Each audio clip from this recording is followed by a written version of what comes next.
Hi, welcome to my channel. Today I thought it would be fun to share a 2024 recap, the good, the bad, maybe some of the ugly, I'm not really sure.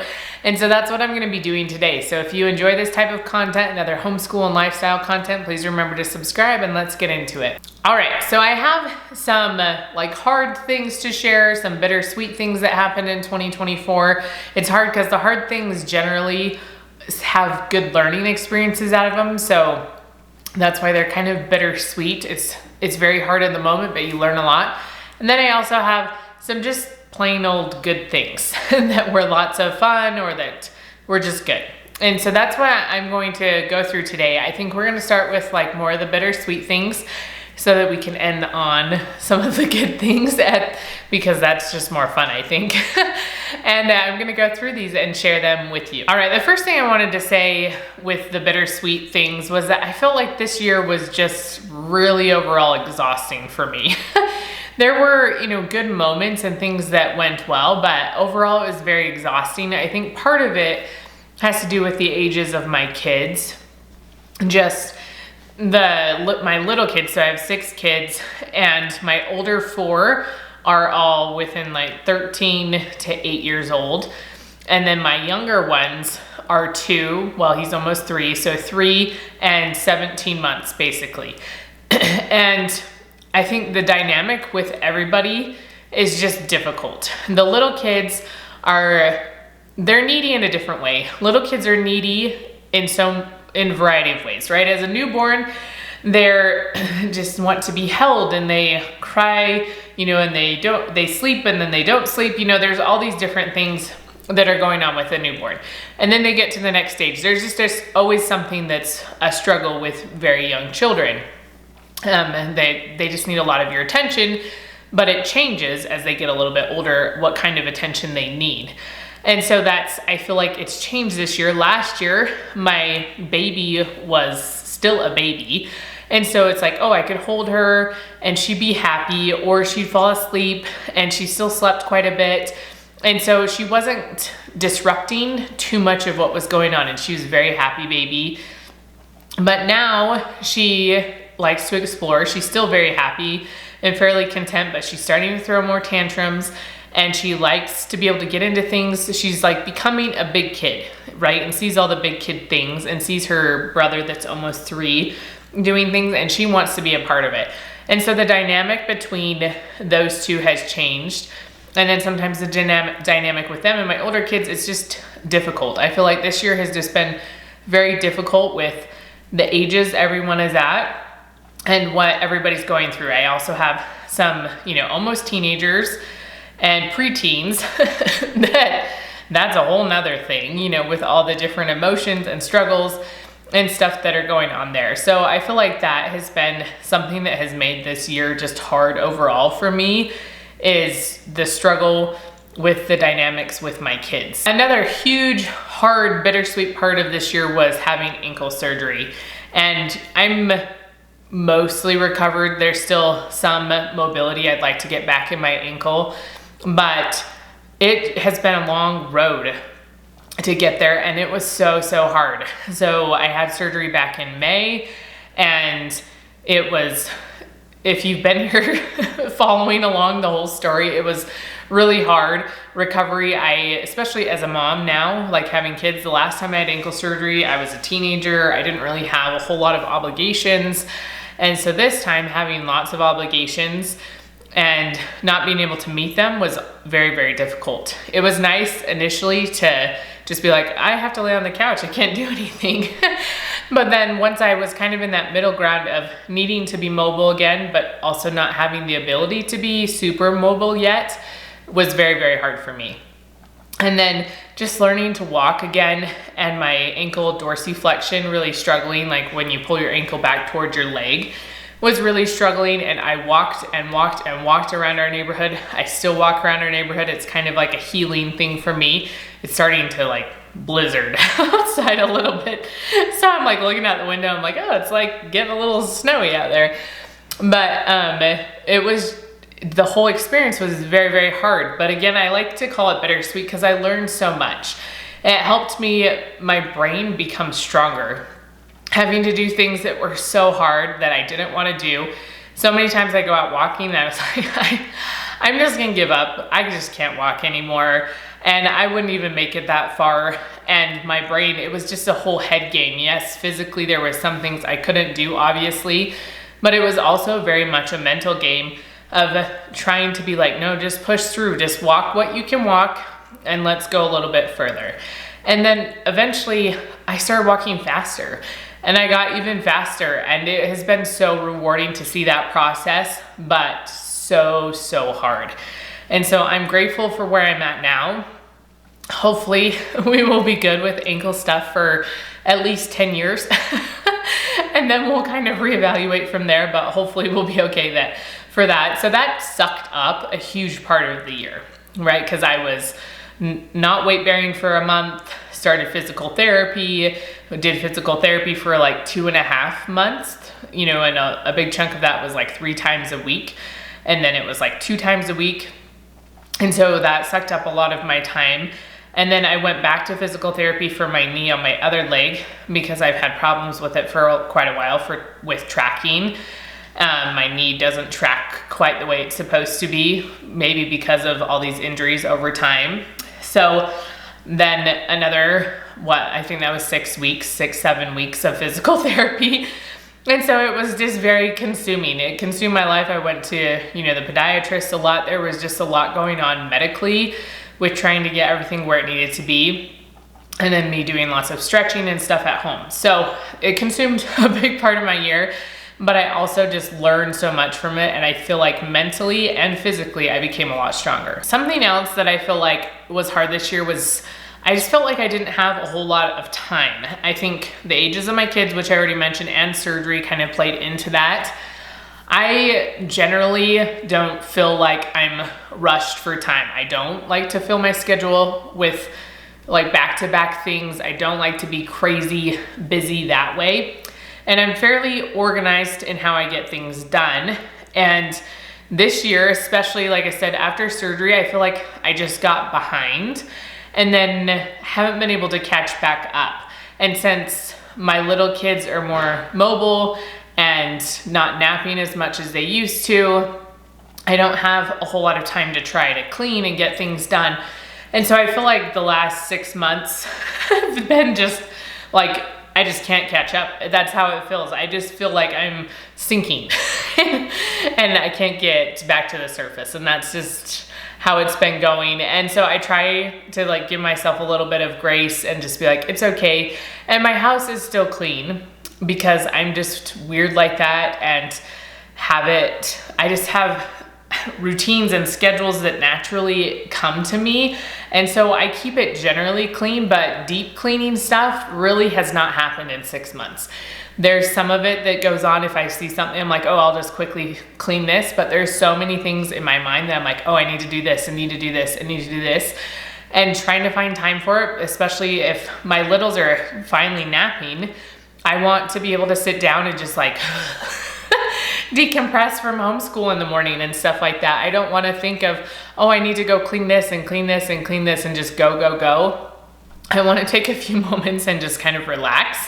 And so I feel like that's just been hard for me to feel behind and feel like I can't catch up. It used to be, oh, maybe I get behind by a week or two of trying to get things cleaned or organized, but then I could just take a Saturday and get a whole bunch of stuff done and feel like I was back on top of it. And that has not happened for at least half of this year. And that has been really, really hard for me. So I'm working on it. I'm trying to take this break as well to just get some things done and to work through it so that when January comes, I'm not so stressed about all the little things and we can just get back to homeschool and I can focus more on that. The last harder thing or more difficult thing for me has been like having a YouTube balance. YouTube is not my full-time job. It's not even a part-time job. It's more of a hobby right now. May it become something bigger in the future? Possibly, but right now it is just kind of something I do to motivate me to pay more attention to the world around me, to pay more attention to what we like to do in homeschool or what could be beneficial for other people. And it's just kind of an avenue for me to share experiences and to share what we like and things like that. but it's not something that I have the time right now or really want to invest to make it like a full-time job. And so just finding that balance is sometimes difficult, again, with just falling behind this year. I'm like, okay, I get stressed about what I should do here on YouTube. I'm like, oh, should I get a video out this week? Should I try to think of something? Or should I just let it go? And sometimes I just have to let it go and be okay with that and stuff, and everything will be fine. The world keeps spinning, it's not a big deal. But when you're in it and you're trying to figure it out and feel like you're failing yourself, you're failing other people, it can be very hard. And so anyways, I'm doing the best I can. And I'm trying to like let myself have a little bit more grace and just be like, it's a season of time. It's a little bit crazy right now. Everything at home just is crazy, even though we don't have a lot of stuff outside of our home going on. It's just the dynamics of everything in our home has been really hard this year. All right, so the good things, the good memories, the things that kind of stand out. The first one is just mentally being stronger from ankle surgery. I already kind of beat into this when I was talking about the bittersweet things, but it just has helped me so much. Every time I go through something very, very hard and have to push myself physically and mentally, it reminds me of how strong we are as human beings, as children of God, that we can do really hard things. And I love that feeling. I love being able to accomplish something hard and know that I wanted to give up and that I almost did give up, but something kept pushing me to go forward and I did it. Like, I accomplished it. I feel like that's so empowering, and it just gives me the strength to face the next hard thing. So I am really grateful for my ankle surgery, even though it was very, very hard. Two like vacations that I really loved this year was hiking in southern Utah. We went down to St. George area right before I had ankle surgery and did a bunch of hiking down there and just enjoyed being down there and as a family. And I really enjoyed that. I love hiking and being outside. Another trip we took that we haven't ever done before as a family, I did it as a youth with a church group, but we went to Lava Hot Springs in Idaho, and that was so fun. It was just for a few days, and that was what, 3-ish months after I had surgery. And so I was doing fairly well, but was nowhere near the mobility that I'm at now and stuff. And so some of it was still very hard. And my kids had to do a lot. They had to carry the tubes and everything like that. And because I just had to be so careful with how I was walking and everything. But floating the river was so, so fun. I loved it. I loved doing it with the kids. You know, it was a little terrifying and it was cold, you know, because the water's cold and stuff, but it was super, super fun. Another thing that I have loved about this year was just cuddling with Becca. She's my baby and she's more of a cuddler. I haven't had too many really cuddly children.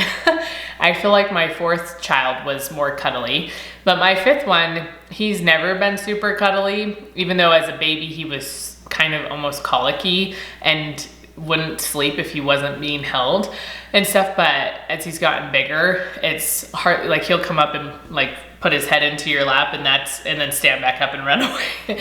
And that's all you're gonna get really from him, is that little bit of a cuddle. But she is just very cuddly most of the time, and it's so sweet and I love it.